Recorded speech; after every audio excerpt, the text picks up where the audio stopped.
E aí, gente, tudo bom? Sejam bem-vindos e bem-vindas a mais um episódio do Bate-Pop AE, edição especial Conferência Regional de Ciência, Tecnologia e Inovação. Nesse momento a gente recebe aqui no Bate-Pop Gilles Balbinotti, ele que é diretor na Secretaria de Inovação do Estado do Paraná. Gilles, seja bem-vindo, obrigado pela disposição em conversar com a gente. Obrigado, Rodrigo, né? Isso. Rodrigo, obrigado pela possibilidade de estar nesse evento da conferência aqui.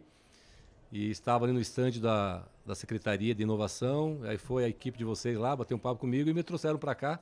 Então, agradecer essa possibilidade de a gente falar, né, do mundo da inovação no estado do Paraná, falar das ações do governo e falar de desafios e oportunidades, né? Então, conforme tu falou, sou Gilles Balbinotti, sou patobranquense, sou paranaense, fiz mestrado e doutorado na Federal de Santa Catarina, tenho uma experiência na indústria, fiquei 30 anos na indústria, 21 anos, né, num grupo multinacional, onde a gente também tem muito esse pragmatismo de fazer a entrega do produto, uma entrega concreta. E aí, enfim, por alguma razão, né, eu fui convidado a ser secretário municipal de inovação em Pato Branco. Sim. Minha cidade é natal, por sinal, onde é a cidade que recebeu a minha família lá na década de 50. Estive lá por 2 anos, na pandemia, na época da pandemia, 21 e 22. Mas apesar disso, a gente conseguiu implementar várias ações, né, em alguns pilares, né, na legislação. Sim.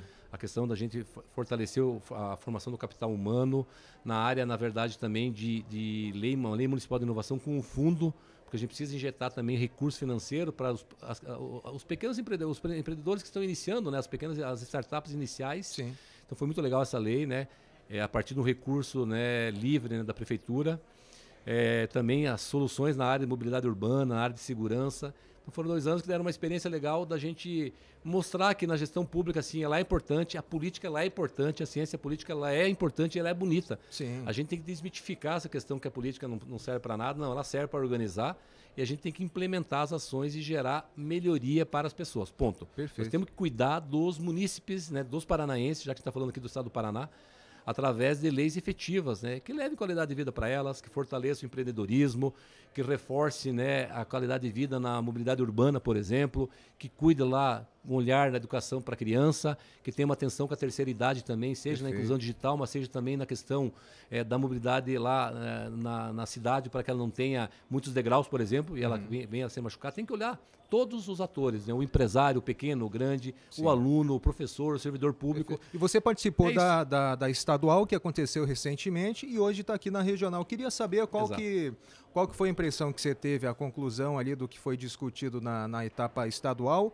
e o que se trouxe de lá para cá, para a regional, as novidades, as diferenças, quais foram os resultados das discussões? Não, bacana. Então, na verdade, estou desde o ano passado aqui na Secretaria Estadual de Inovação. Então, a gente veio para cá, porque a Secretaria é nova, né? Ela foi criada ano passado, justamente para a gente levar e fomentar assuntos importantes nesse mundo da inovação aqui no Paraná. Sim. E tanto é que a atribuição, né, da Secretaria é o quê? É popularizar e democratizar a inovação para todos os paranaenses. Todos mesmo, né? O seu João, a Dona Maria, cada um dos 399 municípios do Paraná. E nessa conferência que a gente participou aqui, enfim, de alguns painéis, inclusive eu participei de um painel inicialmente mostrando algumas realizações que a gente fez no ano passado no estado do Paraná, na questão de tecnologia assistiva. Não sei se vocês lembram, os óculos com realidade, com inteligência artificial, que as crianças cegas, né, 147 alunos da rede estadual cegos receberam esse óculos. E essa inteligência ajudava ela a ler um livro, a ver a hora, a reconhecer quem estava na frente dela, a ver Sim. a cor e tudo mais. Ou seja, deu essa autonomia e um alívio para a família também. Ou seja, muito bom, foi uma alegria muito grande. E é o papel do governo. E eu estou falando isso porque a gente trouxe essas experiências aqui para a conferência estadual, né? Uma outra também experiência muito legal foi a gente trabalhar editais de fomento, né? Porque a pequena empresa, muitas vezes ela tem uma grande ideia, é um mente brilhante, e só que ela não tem muitas vezes R$ 5.000 para ter a licença do software e para ela trabalhar, inclusive, né, fornecer o seu serviço, o seu produto para uma empresa. Sim. Então a gente criou um edital chamado Anjo Inovador, que injetou 20 milhões, em torno de 20 milhões, né, no ecossistema de inovação do Paraná, que já é bem concreto, bem robusto, mas a gente quer deixar ele mais forte ainda, porque o desafio é que o Paraná seja o estado mais inovador do Brasil. Sim. E aí, 76 startups apresentaram seus projetos concretos nas mais diversas áreas, mobilidade, agricultura, EGOV, mas todos esses projetos de mãos dadas e de acordo com os Objetivos de Desenvolvimento Sustentável, os ODS, os 17 ODS, Sim. bem como de acordo com o ESG, né? A questão ambiental, social e ambiental. Sim. E dessa maneira, a gente conseguiu agora, estamos seguindo, tem projetos fantásticos na área da saúde, né, na área de mobilidade urbana, e aí nós estamos seguindo esses projetos. Então, a gente trouxe essas experiências aqui no primeiro dia, no início do mês, que foi aqui, né, a conferência estadual, várias outras realizações também que a gente poderia comentar aqui, a importância que o Estado está dando e olhando com carinho, né, para o empreendedor, para a empresa inovadora e para a capacitação também dos jovens, para que sejam empreendedores e que sejam, né, e que tenham as suas empresas e startups inovadoras. E aí, nos GTs, a gente daí participou de alguns, né? Tinha um dos GTs, por exemplo, que eu comentei contigo na conversa preliminar nossa, que é o GT da educação. Eu acabei participando um pouco nesse, porque é uma área que eu gosto muito, né? Eu estudo já a questão da educação, da capacitação. Eu costumo falar que os prédios podem esperar, a educação não pode. A capacitação efetiva não pode, né? Tem que ser já, imediato. Né? E muitas vezes o prédio não é mais importante. Você tem um ambiente que as pessoas conversem e encontrem soluções para os problemas e sai de lá, né, um rabisco de uma linguagem de programação, é isso que é importante. Então, um ambiente promotor de inovação efetivamente. Isso tem a ver com aqueles 3 eixos que você citou antes na conversa, né? Exatamente, diretamente. Ou seja, a gente trabalhar, né, esses eixos, eles estão de mãos dadas, né? Eu vou comentar um pouquinho mais sobre eles. Mas esse em especial, então a gente falou assim, ó, letramento digital. A Coreia do Sul, há 60 anos atrás, o que ela fez? Ela estava lá, de uma certa maneira, assim, sabe, abandonada. Tinha muita guerra com a China, com o Japão. Eu costumo falar que ela apanhava de todo mundo. Então, imagina como é que estava o povo, o moral do povo. Não, e eles começaram a reverter isso, é verdade, a partir de algum incentivo também de alguns países. E investiram aonde, Rodrigo? Investiram na educação fundamental, investiram na educação de base. E a Coreia do Sul fez isso. Aonde está a Coreia do Sul hoje? Ela mudou o mindset, ela mudou o modelo mental. Ela fez a partir das crianças lá, né, de 0 a 12 anos, vamos colocar assim, o ensino fundamental, desde que ela nasce, a criança nasce criativa, já diz lá o escritor, ela nasce super criativa, a gente não pode deixar que ela perca essa criatividade. E aí hoje o maior PIB, né, um dos países mais inovadores do mundo, está muito bem, obrigado, é a Coreia do Sul. Então a gente trouxe esse modelo para o Brasil a partir de um programa que chama-se MCTI Futuro, quando o Dr. Paulo Alvim, o ministro à época, foi a Pato Branco, a gente implementou esse projeto lá, está em curso, aliás, está aberta agora a inscrição para os novos multiplicadores, porque a ideia é formar os multiplicadores e eles formam os alunos de 3º, 4º e 5º ano de ensino fundamental. Qual que é a ideia, Rodrigo, para não me alongar muito, que é plantar a sementinha da inovação já lá lá no início, que certamente esse aluno, a gente vai acompanhar esses alunos de 9, 10, 11 anos, quando eles tiverem 12, 13 ou 14 anos, é bem capaz que eles já tenham a startup deles. É esse o mundo que a gente precisa desenvolver. Então, o primeiro projeto que a gente trouxe, debateu aqui na fase estadual e já começamos a debater hoje na fase regional. Conversei aqui com os colegas de Santa Catarina e do Rio Grande do Sul, eles estão de acordo, porque não tinha esse termo, essa fala. Falava muito, né, do ensino superior, que é importante, dos professores, dos pesquisadores, e aí eu levantei a mão. E o ensino fundamental? E os professores lá da rede municipal, onde as prefeituras têm muita dificuldade. Então isso entrou para a pauta. E essa é uma pauta super importante, é cuidar lá, porque tem muita deficiência na hora que o aluno chega na universidade, e alguns não chegam porque tem a deficiência lá do início. Então, nós não podemos deixar que essa dificuldade cognitiva, de raciocínio lógico, de resolução de problemas, não seja resolvida lá, porque senão vai ter um problema pro resto da vida dela. Então, esse é o primeiro ponto que a gente trouxe e está na pauta. E a gente vai defender que vá para junho lá na Conferência Nacional. Perfeito. O segundo ponto bem importante que tu comentou aqui, a gente tem a ver também com conhecimento, com melhor comunicar. Aliás, parabéns para vocês, Rodrigo, para toda a equipe, né? O Pocket Bate-Pop aqui, muito legal, sabe, da Universidade Federal do Paraná. Nós precisamos comunicar melhor. Tem muita coisa boa que o governo tem, que as empresas têm, que os alunos têm, a gente tem que comunicar. E esse aqui é um espaço interessante para isso. É dar atenção às micro e pequenas empresas. Eu faço parte do fórum que chama-se FOPEME, né? O secretário Ricardo Barros, meu amigo Cristiano Pupi, né, que é o diretor lá da Secretaria de Indústria, lideram, né, esse fórum, onde tem várias associações de classe das micro e pequenas empresas.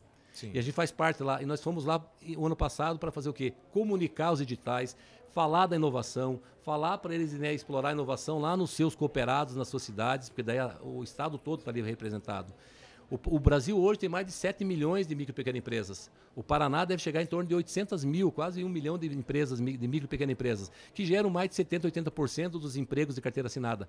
Olha a importância deles, nós temos que olhar com carinho com eles. Só que muitos deles, a maioria para não falar, eles estão lá com dificuldade, ele está lá fazendo o produto dele, ele está construindo a peça, ele está trabalhando lá no artesanato, ele está fazendo lá a questão na panificação, mas às vezes ele não tem o acesso à transformação digital. Sim. A questão, o acesso da inclusão digital. Tem uma tecnologia para ajudar ela, que seja a inteligência artificial, desde que a inteligência artificial seja dominada por nós e não nós dominados pela inteligência artificial. Esse é um ponto importante que dá outro podcast, né? Com certeza. Mas, enfim, a gente ajudar as micro e pequenas empresas. Essa é a segunda pauta que a gente trouxe da conferência estadual, que foi para as pautas, foi aprovado. Tive a alegria de ser ouvido junto com outros colegas que falaram sobre isso, é cuidar do micro e do pequeno empresário. E falando em inclusão digital, tem outro eixo que você citou antes na conversa, que é a conectividade rural. O Paraná, você falou, 200 mil metros... 200 mil quilômetros quadrados.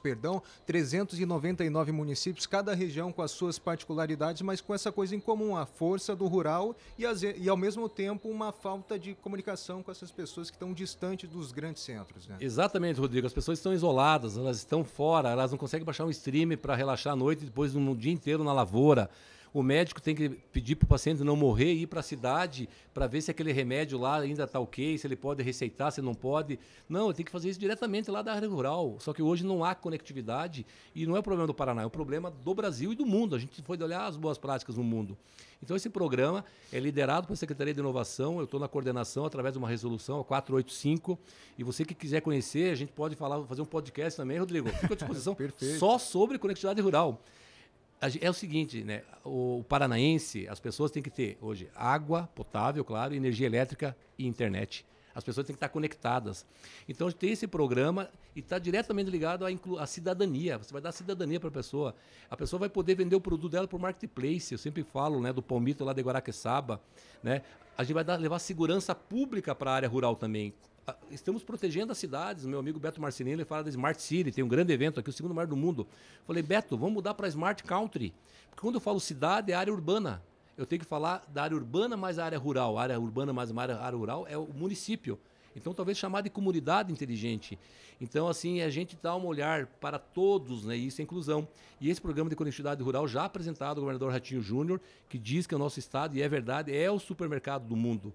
Ele é impressionante e ele é fantástico na produção primária e já estamos agregando valor na produção também. A gente está agregando valor aos produtos primários justamente para a gente, porque nós temos tecnologia aqui, nós temos expertise. Nós temos no Paraná 50 mil mestres e doutores, sabia disso? Nós temos 7 universidades estaduais, 13 campi da UTFPR, nós temos mais de 220 universidades somando as privadas. Nós temos aqui mais de 3 mil startups que atuam em diversas áreas. Nós temos mais de 10 ecossistemas, vários incubadores de empresas, aceleradoras, gente que faz da mesma forma que vocês fazem aqui na área do jornalismo, na área, né, em cada expertise de vocês. Então, nós temos muitos ativos tecnológicos, nós temos fomento, nós temos infraestrutura. Então, a gente precisa resolver o problema da conectividade rural, a gente precisa formar as pessoas, porque um ecossistema de inovação, de desenvolvimento socioeconômico, ele desmorona se não tiver capital humano, se não tiver gente. Então, nós temos que formar líderes da inovação, pessoas que trabalhem com governança, que engajem as pessoas, mas também temos que formar as pessoas que vão fazer o operacional, mão na massa. É aquele jovem que a gente vai começar a ensinar lá no letramento digital e depois ele vai programar e vai resolver problemas. Um amigo meu, Nélio Bilados, fala, temos que transformar a queixa em possibilidade. A hora que eu formo, capacito, engajo ele e faço ele brilhar os olhos, porque ele sabe que está resolvendo o problema da sua comunidade, da sua família, dele mesmo, da sua empresa, ele vai ficar entusiasmado com isso. Então, esse é o caminho. Perfeito. Gilles, daria horas e horas de conversa, que nem você disse, daria outro podcast, mas finalizando tem que acabar, então eu queria agradecer a sua presença, a sua disposição em falar com tanta vontade, tanta energia, né, desses assuntos e ficar aberto, né, às suas considerações finais e mais uma vez, obrigado. Obrigado a você, Rodrigo, obrigado a todo o time aqui. Eu costumo falar assim, né, Deepak Chopra, né, é um filósofo indiano, né? Tem uma frase que ele fala mais ou menos assim, ó, a gente pode acreditar em várias coisas, fazer várias coisas, mas se a gente não falar com entusiasmo, parece que a gente não consegue engajar o outro. Então é um pouco característico meu, esse entusiasmo, mas é mais do que isso, Rodrigo, é o entusiasmo porque eu estou vendo que as coisas estão dando certo. O Paraná hoje está prestes a ser o estado mais inovador e a gente está levando a expertise dos produtos, a expertise do paranaense para o mundo todo. E uma frase final, sabe? 2, eu diria. A inovação, assim como a capacitação, parafraseando Aristóteles, tem raízes amargas, mas os frutos são doces. A gente não pode desistir, temos que cuidar dessas raízes. E o segundo, vamos cuidar das pessoas, vamos cuidar dos paranaenses, vamos cuidar dos alunos, do professor, do agricultor, de quem vive na área rural, de quem vive na cidade, da terceira idade. Se a gente cuidar bem deles, eles vão cuidar dos seus negócios, vão ser felizes, e aí sim a gente vai ter uma cidade, um estado inteligente, humano, sustentável e o principal, feliz. Porque sem felicidade a gente não consegue avançar. Muito obrigado. Perfeito. Mais uma vez, obrigado ao Gilles, obrigado à equipe do Bate-Pop e a quem nos assiste. Fica aqui o final de mais uma edição do Bate-Pop AE, edição especial Conferência Regional de Ciência, Tecnologia e Inovação. Até mais.